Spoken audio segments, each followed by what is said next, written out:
Hal ini disampaikan saat membuka pelatihan kepemimpinan nasional tingkat 2 Angkatan 15 di Balai Besar Pelatihan Manajemen Kepemimpinan Pertanian Ciawi Bogor Senin sore. Selain menciptakan berbagai disrupsi, Syahrul Yassin Limpo mengatakan perkembangan teknologi juga turut mendorong terciptanya berbagai inovasi besar-besaran di berbagai bidang. Sementara itu, Mentan SJL mengungkapkan pertanian menjadi salah satunya sektor yang telah banyak melirik dan melibatkan teknologi dalam setiap aktivitasnya. Untuk itu, Mentan SJL mengatakan kemampuan beradaptasi wajib dimiliki oleh para peserta pelatihan agar tidak tergerus dengan perkembangan teknologi saat ini. Badan BPSDM Kementan bersama LAN menyelenggarakan kepemimpinan atau tingkat 2 ini. Dan seperti yang lalu-lalu, umumnya apa yang dilakukan di tempat ini bersama dengan LAN mencapai hasil dan optimalisasi kapasitas dari pelatihan yang cukup baik. Tentu saja kita berharap dari pelatihan ini akan lahir pemimpin hari ini dan besok yang akan mengawal pemerintahan yang lebih baik, tentu dengan beradaptasi dengan cara-cara dan frame akademik baru di dalam mengolah pemerintahan. Yang kedua, membangun manajemen tentu tidak lagi seperti cara-cara yang dulu, tetapi menggunakan berbagai pendekatan-pendekatan modern, maju, dan tentu akan berkait kepada kemandirian pemerintahan untuk membangun kemandirian bangsa. Salah satu bentuknya adalah pelatihan ini sudah menggunakan sistem digital, tidak hanya fisikal. Dengan demikian ini tentu adaptasinya akan panjang.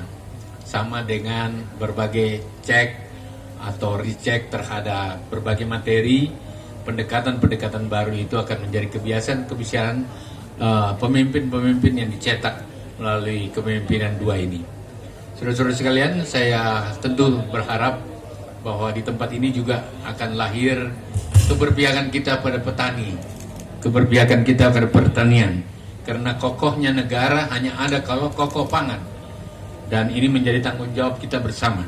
Saya menjadi gembira Pak Deputi Lan karena di sini diikuti oleh lembaga lain termasuk TNI dan Polri, kelihatannya seperti itu, bahkan berbagai lembaga. Harapan saya adalah tentu yang dilahirkan di tempat ini pendalamannya dan tentu kebersamaan untuk membangun pertanian besok yang makin maju, mandiri dan modern itu bisa kita lakukan lebih baik karena kita terdukung oleh berbagai pihak. SOP di pertanian itu termasuk proyek dan program, termasuk perizinan dan lain-lain itu melalui digital. Kalau tidak melalui itu, tidak melalui SOP namanya. Nah itu. Yang kedua, dengan ini akan mudah melakukan cek kalau dia menjadi bias. Dia akan reject secara langsung melalui digital kalau ada aturan yang terlambat. Oleh karena itu, insya Allah di pertanian proses-proses ini kita lakukan. Ya. Dan itulah pendekatan baru di era baru, di mana interaksi langsung secara fisik to fisik tidak lagi yang utama. Yang utama itu SOPs, Sistem Operational Procedure. Sebagai informasi, pelatihan kepemimpinan nasional tingkat 2 Angkatan 15 ini akan berlangsung selama 107 hari, 935 jam, dimulai dari 10 Juli hingga 16 November mendatang. Pelatihan ini diikuti oleh 50 peserta yang sebagian besar berasal dari Kementerian Pertanian dan sebagian lainnya berasal dari Badan Pangan Nasional, Kementerian Sosial, Sekretariat Negara, Lembaga Administrasi Negara, Polri, pemerintah daerah, Kementerian Koordinator Bidang Polhukam, Badan Siber dan Sandi Negara, serta Badan Keamanan Laut. Dari Bogor, Tim Liputan melaporkan untuk Sinfo TV.